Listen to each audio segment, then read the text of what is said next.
अक़लीतों की तंजीम youth for Panun Kashmir ने इल्तिजा मुफ्ती के खिलाफ भगवान राम और हिंदुओं की मुबैना तौर पर तौहीन करने पर पुलिस में शिकायत दर्ज कराई है। यूथ फॉर पनुन कश्मीर के सदर विठल चौधरी ने इल्तिजा मुफ्ती के खिलाफ उनके भगवान राम, हिंदू अकीदे और हिंदुओं के खिलाफ तौहीन आमेज और इश्ताल अंगेज पोस्ट करने पर पुलिस में शिकायत दर्ज कराई। साइबर क्राइम सेल दिल्ली में शिकायत दर्ज कराई गई है। इसमें इल्ज़ाम लगाया गया है कि ये बयान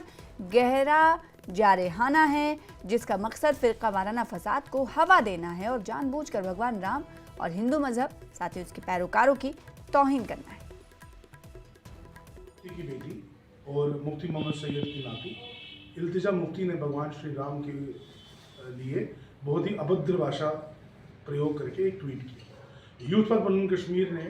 की ओर से मैंने इसके अगेंस्ट एक कंप्लेंट दायर की है और हमारा ये मानना है कि इल्तिजा मुफ्ती के अगेंस्ट भारतीय न्याय संहिता की हर एक धारा, वो धारा के अगेंस्ट केसेस होने चाहिए जो कि एक कम्युनल हार्मनी डिसहार्मनी को बढ़ाने के लिए अगेंस्ट होते हैं। और ये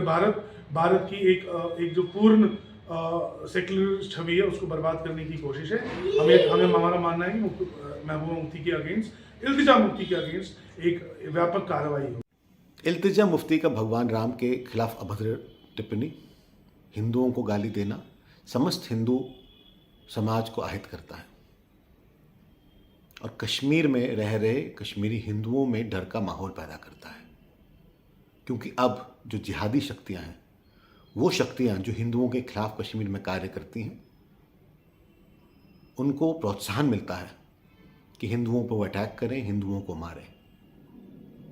जाति सहार नरसंहार से पीड़ित कम्युनिटी में अब भय का माहौल है और इस सब की जिम्मेदार इल्तिजा मुफ्ती हैं और उनके बयानात हैं। यूथ फॉर पनुन कश्मीर और रूट्स इन कश्मीर ने फैसला किया है कि हम एक पुलिस कंप्लेंट फाइल करेंगे, जो फाइल करी जा चुकी है, और निवेदन करेंगे पुलिस से और न्यायालय से कि इस प्रक्रिया को जल्दी संपन्न करें ताकि इल्तिजा मुफ्ती जैसे लोगों को इस देश का सौहार्द बिगाड़ने के लिए प्रोत्साहन ना मिले, एक दंड मिले और जो भी हिंदुओं के खिलाफ, हमारे आराध्यों के खिलाफ बोले, वो बोलने से पहले एक नहीं 100